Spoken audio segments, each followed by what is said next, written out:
Gaskiya aure irin na G-Fresh sai mutum mai tsananin rabo. Sai mutum mai tsananin rabo yake aure irin na G-Fresh wallahi. Ka rasa gane shin auren yana nan ma ko baya nan. Ka rasa gane me hukuncin auren a addini. Mutum da matarsa amma matar ce take ya fita harkarta. Kuma dai duk tsiya dai aljannan nan tana kasan kafar G-Fresh ikon Allah. G-Fresh zai take ta ne ko zai daga?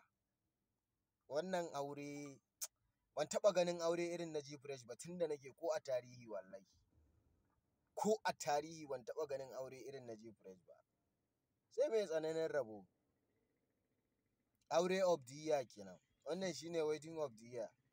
Ba a taɓa aure a shekaruna tunda na taso irin na G-Fresh ba. Allah sai mai tsananin rabo ya san.